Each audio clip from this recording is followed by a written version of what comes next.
Welcome to Success Breakthroughs. I'm Moira Sutton. Today's show is all about money. Our first guest today will show us one of the latest trends on how to make smooth, direct transactions, collect when your client hasn't paid you, and how to keep and grow your money. They have processed instant online debit payments for over 13 million Canadians. It's a lot of people. This is great news for the 30 to 40% of consumers without credit cards and those who do not feel comfortable giving online merchants their credit card number. The most sophisticated online banks and internet merchants in the world, processing tens of millions of dollars. As an entrepreneur, this breakthrough technology can help you increase revenues in your business. You'll also find out how a commercial law firm and a debt recovery company, what they have in common that will help your company prosper. And our success story. She will share with you hard, fast rules in financial planning for success. And as David Chilton said in his book, The Wealthy Barber, pay yourself first. I would like to first introduce Brian Crozier, VP Business Development, and Joseph Iuso, CEO from UseMyBank. Welcome. Thank you. Welcome to both of you. Welcome.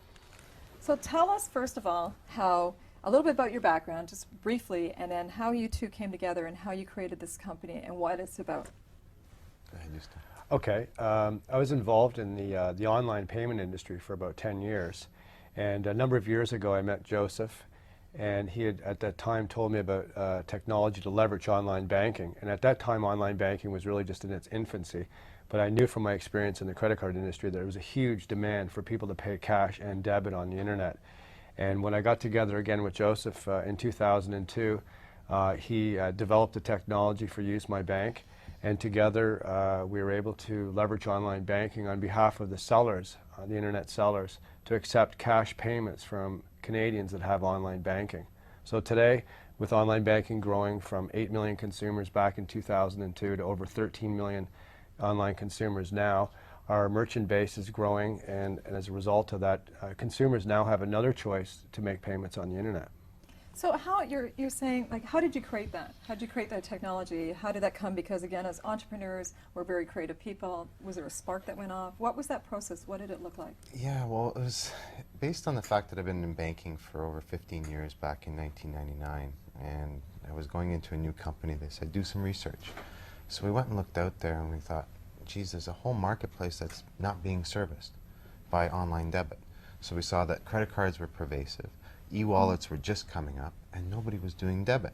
So we figured out a way to use the existing online banking systems and leverage them and put them together to create instant online debit payments for our merchants.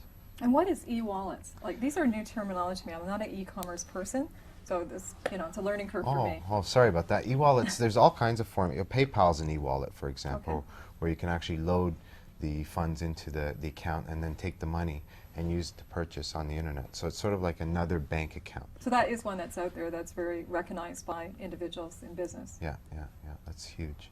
So that's really what an e-wallet is, and so we looked at that and we're going, that's not really going to happen for us anyway. And there was a lot of competitors already out there. And so we just took it and looked at doing online banking. So we went and did all the technologies, did a prototype, went through 1,000 days and no's from 1999 when we had the Spark to 2002, always trying to see if somebody would take it on or help us do it. And we went through that, and then Brian and I joined back in 2002.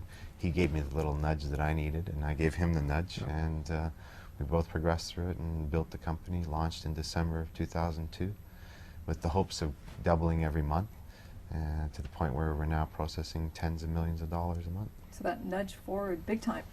Yeah, that's my job. Tell me about this prototype again. How did you do that? Because our viewers might think, well, what is that? And again, the process of that, because we have people who are entrepreneurs watching, people who want to be entrepreneurs, and they really want to understand the creativity. And how did you do that?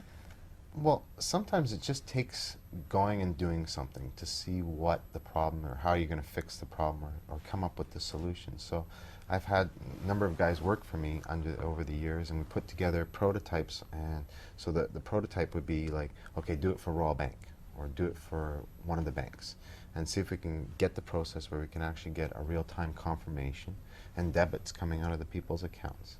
And that's really what we did. We had probably about 3 or 4 prototypes throughout the 3 years. and then at the end of it, we just put it together. Yeah, when you look at a company like PayPal, which is extremely successful, and when we first started, we were actually called the next PayPal. PayPal was a company that was built with a tremendous amount of money, and at the same time they leveraged eBay, which was an extremely successful website, and together they grew their business and was actually, the company was sold for $1.5 billion. Today, PayPal is one of the most major companies on the internet. And with UseMyBank, the main difference that we have, the luxury we have actually, is the fact that the consumers don't need to sign up for the service. So if you already have online banking with a major bank, you're going to be able to use your bank.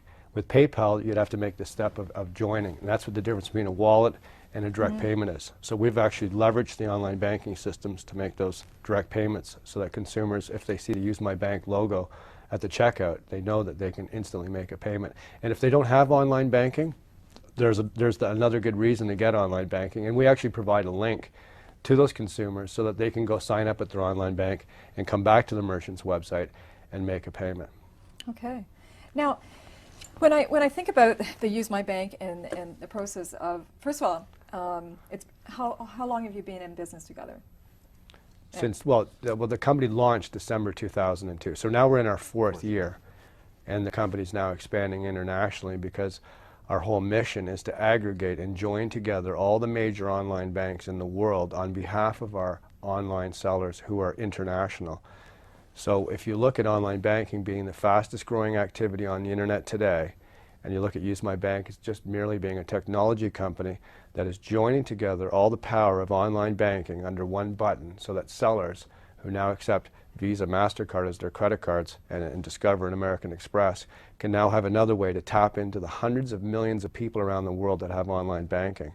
And when you look at the buying power and the quality of customers, these are people that have computers, they have bank accounts, and they're online. There is no better qualified audience to do e-commerce business with. So who is your target audience? Our target audience are large credit card users primarily. So our rule of thumb is this: if you're using credit cards today from Canada, for example, and say your monthly volume right now is $1 million with Visa, MasterCard, you add UseMyBank, our sellers are telling us that they experience anywhere from 10 to 40% lift in overall sales. So if you're doing $1 million, you're going to be doing $1.4 million. And when you look at the volume of that money, that's all over and above credit cards. That's without paying any money for advertising. It's bottom end dollars. So it's a tremendous proposition to merchants that they cannot afford to ignore. The same way if you were a store today, and if you told your customers at the checkout when they're buying their groceries that you only accepted credit cards, you would be missing out on all the cash, all the debit payments. And Canadians have been proven to want to pay with debit. So we're just merely giving the same choice to those consumers on the internet that they have enjoyed at retail. I wonder if it'll speed up those lines you stand in when you're buying things at stores.